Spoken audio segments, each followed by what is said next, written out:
नमस्कार, मैं हूं करमवीर और आप देख रहे हैं फॉलो अप।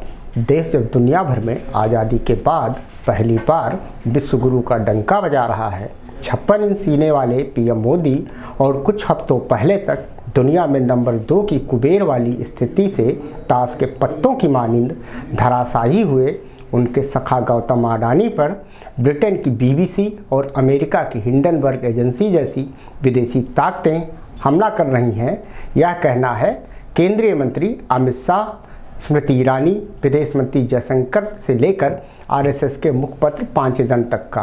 हालांकि राष्ट्रवाद का यह फार्मूला स्वयं अडानी और उनकी कंपनी का सेफ अम्ब्रेला बनते बनते रह गया, जिसके जरिए देश को यह बताने और जताने की कोशिश की जा रही थी कि देश में बेरोजगारी, कश्मीरी पंडितों की स्थिति, न्यायपालिका पर प्रहार और धर्म जाति के मुद्दों से ज़्यादा दंड ब्रिटिश बीबीसी और हिंडनबर्ग रिसर्च नाम की एक छोटी सी अमेरिकन कंपनी लगा रही है, और यह देश के अमृतकाल और भक्तिकाल के लिए राहु केतु हो गए हैं। बीते दिनों द गार्जियन में अरुंधति राय ने इसी मुद्दे पर एक लेख लिखा है, जिसमें उन्होंने बीबीसी और हिंडनबर्ग मामले को लेकर कहा है कि बीबीसी हिंडनबर्ग मामले को भारतीय मीडिया इस तरह पेश कर रहा है कि अब भारत के ट्विन टावर पर किसी हमले से कम नहीं है। यह ट्विन टावर पीएम मोदी और उनके सखा उद्योगपति गौतम अडानी हैं।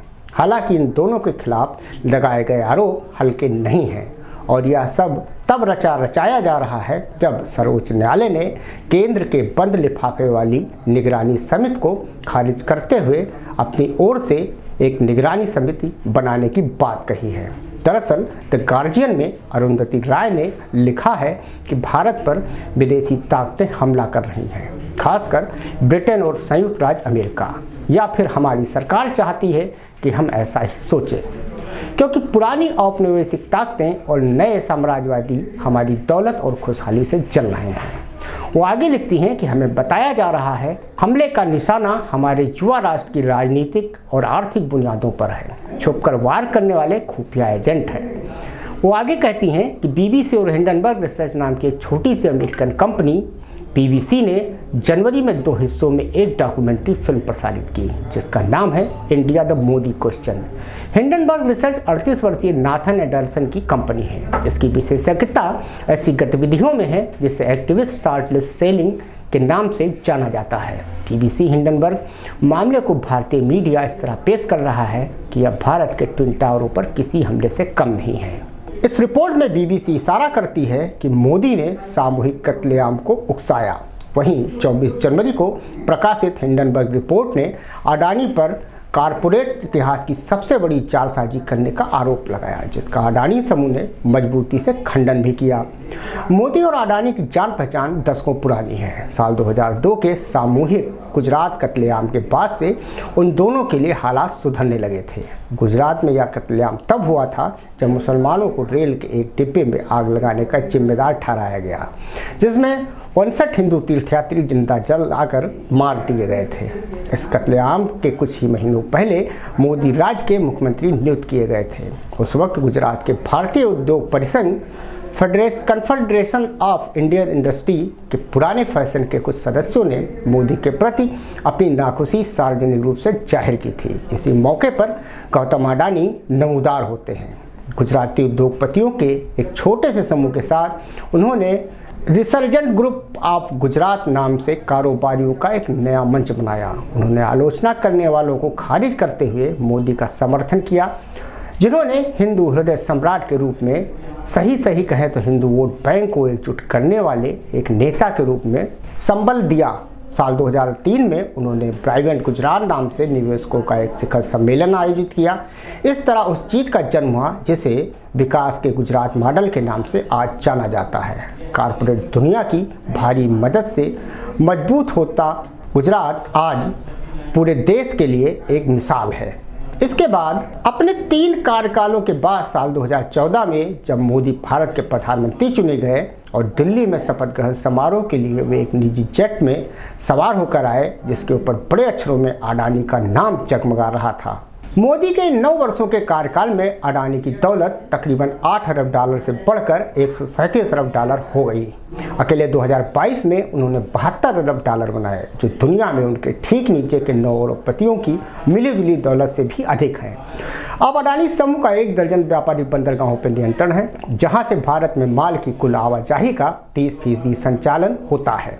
उनके हाथ में देश के 7 हवाई बड़े अड्डे हैं, जहां से भारत की कुल 23% हवाई मुसाफिर आते जाते हैं। भारत के कुल अनाज का 30% हिस्सा अडानी के नियंत्रण वाले गोदाम घरों यानी कि वेयर हाउस में जमा है।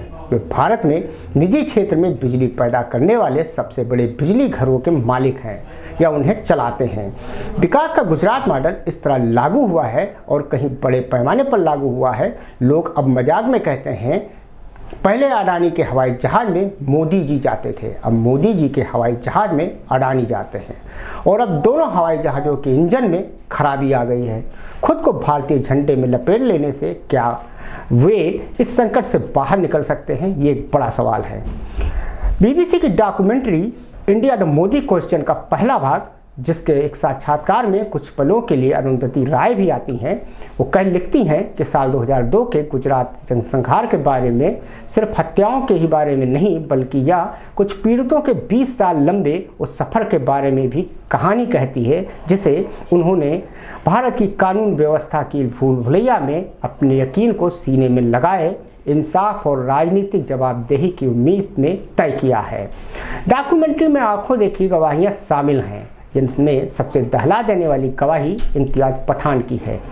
भारत सरकार डॉक्यूमेंट्री को चाहे जितना बदनाम करे, लेकिन असल में यह जनसंहार के बारे में भारतीय जनता पार्टी और भारतीय सर्वोच्च न्यायालय के नज़रिए को पेश करने की हर कोशिश करती है।